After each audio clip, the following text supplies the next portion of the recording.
Okay, as you guys know, I put out a video yesterday saying how Deontay Wilder would not be fighting Tyson Fury. And of course, people thought I was crazy. They thought I didn't know what I was talking about. They thought it was a bold prediction, and I was just like out of my mind, you know? And I would just like to tell y'all that I never say anything without proving what I'm talking about. And I never put a video up on YouTube unless I'm 100% about what I'm talking about.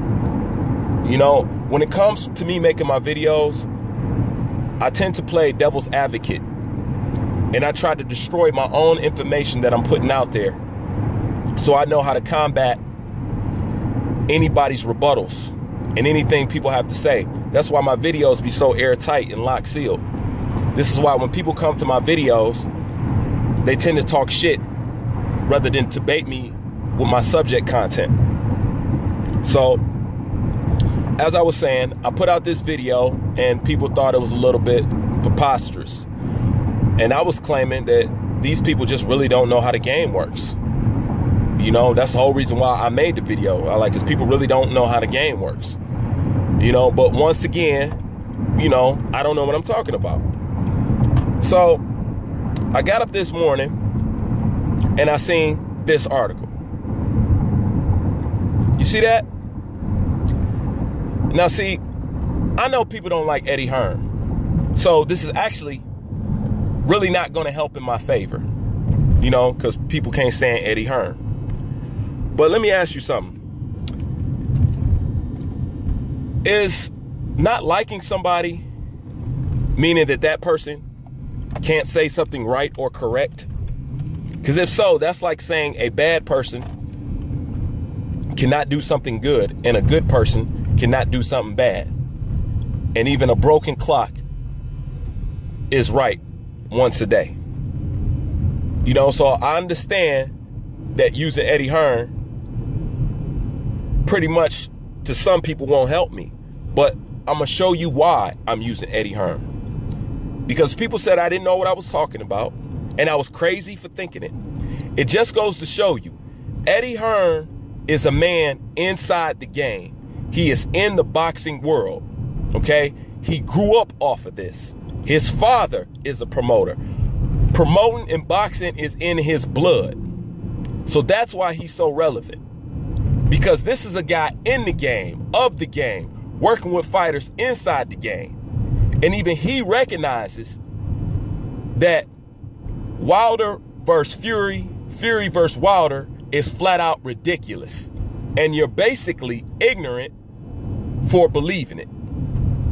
You know what I'm saying? That's basically what he's saying. Like, you have to be a silly person to believe something like this. Why does Eddie Hearn say that? Because he understands the game to a greater degree than most people, because he is inside.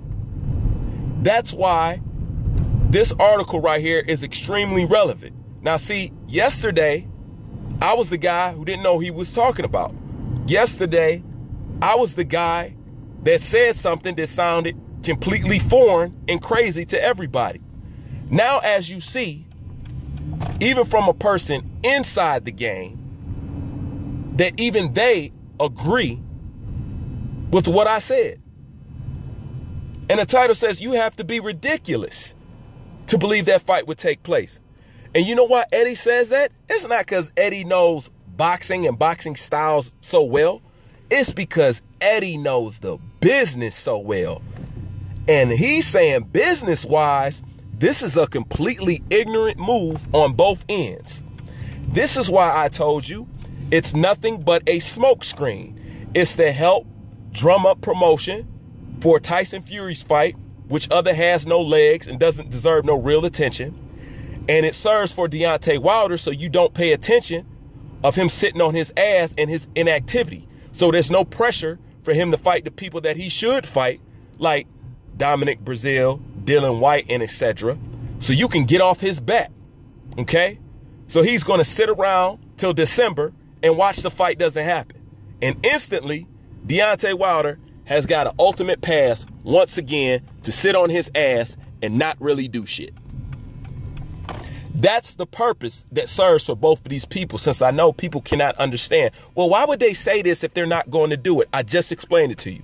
And I explained it on my last video. But I had a whole bunch of people coming in my comment section talking shit, talking about, well, I don't know about this and I don't know about that. And I'm like, well, these guys must not have listened to the video, because like I said, I always play devil advocate with myself, and I always entertain other impossibilities. And I entertained the possibility that they could fight. And I told y'all the outcome of that and how it's a lose-lose for Deontay Wilder. It's a lose-lose for Deontay Wilder. If he does win, he does not get no credit, because this guy just came off the couch, you know what I'm saying, for 2 years. You know what I'm saying? And if he gets in the ring and Tyson Fury beats him, he just lost his severance package. He just lost his leverage, and he's back down to making even less peanuts than what he's already making. All right? And this is not the only article. Okay? I'm not the only one that feels like this. Even other people can see that this is a bad idea. You know? And I like the article with Hearn because he spoke about it from a Tyson Fury's point of view. The video I did yesterday, I talked about it from a Deontay Wilder's point of view. And like I said, Eddie's not talking because he knows boxing so well. He knows the business so well. And business-wise, it does not make no sense for neither one of these guys. Wilder's not going to get credit for beating him. To tell you the truth, it really doesn't improve his profile any at this point in time, fighting a Tyson Fury in this kind of condition. Tyson Fury need about 4 or 5 fights. We all know that, before he even get close to looking like the man he was before he left. All right? So why would Deontay Wilder want to accept a fight like that? Now, even though it's classic Deontay Wilder, that's a classic Deontay Wilder move. You know what I'm saying? He loved fighting people that's coming up off the couch.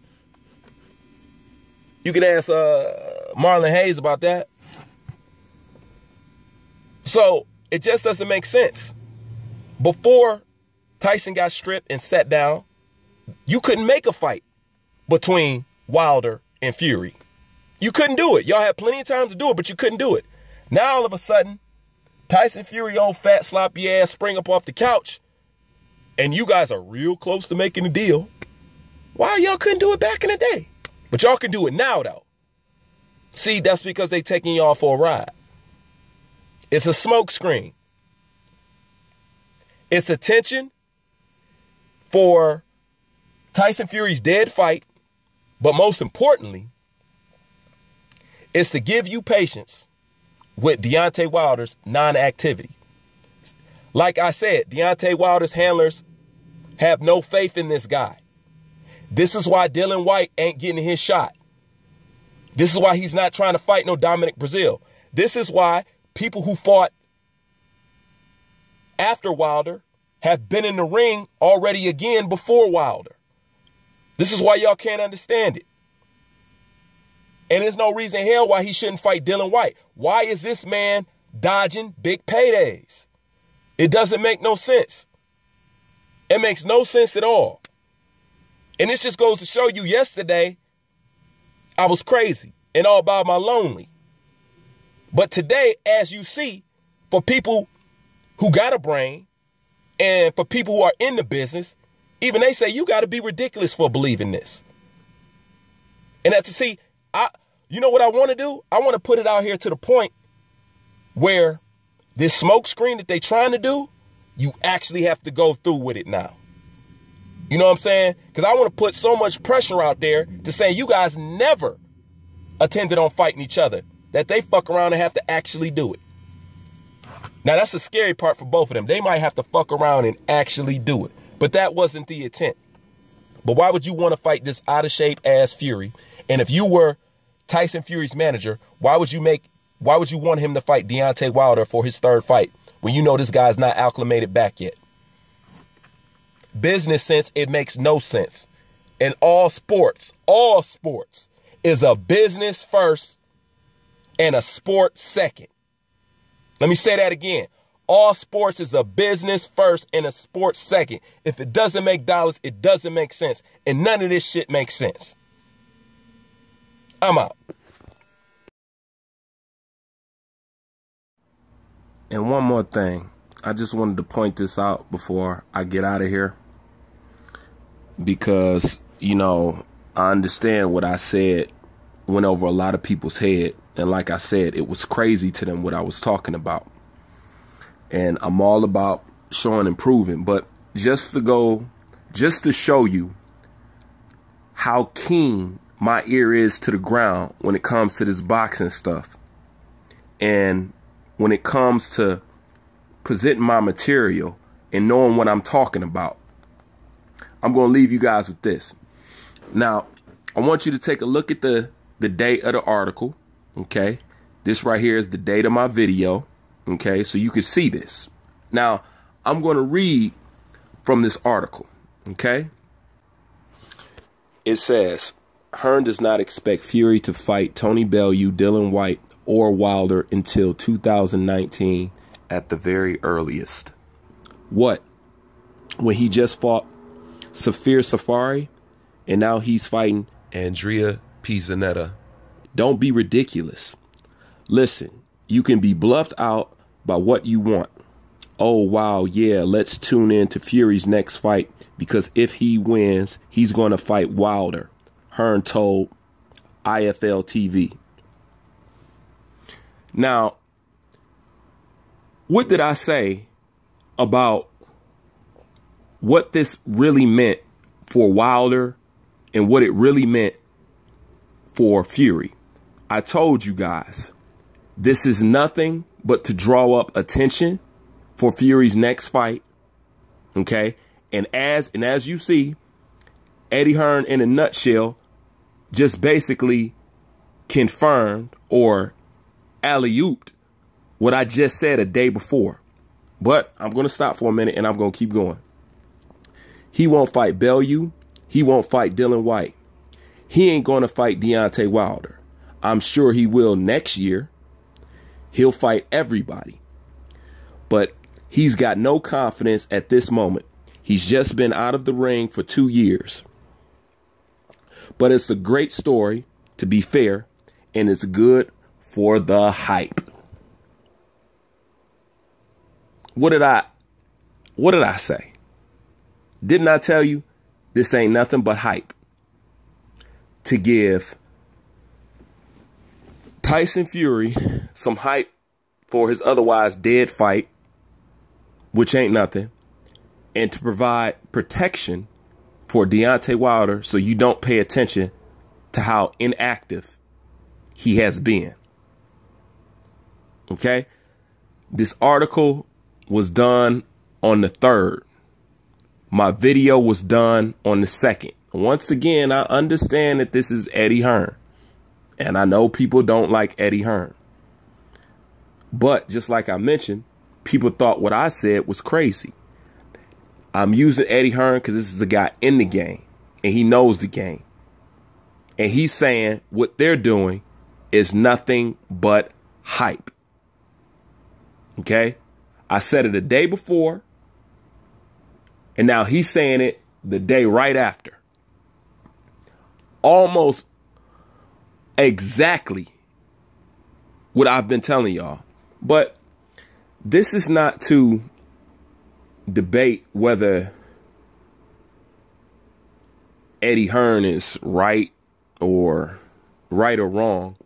It just goes to show you that when people were saying that I was off with my assessment and I was off with my prediction, it just goes to show you that I ain't as crazy as people think I am. I'm not as off as people wish I was. Okay? My ear is very keen to this boxing shit. And I'm very, very, very aware how boxing goes, how matchmaking goes, and how promoting goes. And I just bring this up just to show and prove it. You know what I'm saying? I'm not no promoter. I'm not in the boxing game. You know what I'm saying? I don't promote anybody. You know what I'm saying? I don't do none of this shit. But like I said, in the beginning, it was so unheard of. I was so off by it, you know? So now maybe when I say something, you know, just maybe you can give it a little credit before you go shitting on it. Or maybe you should look into it a little more. Or maybe at this point, you should probably be saying to yourself, Bruce Vane might know what the fuck he be talking about sometimes. You know what I'm saying? Just maybe, just maybe. All right, I'm out.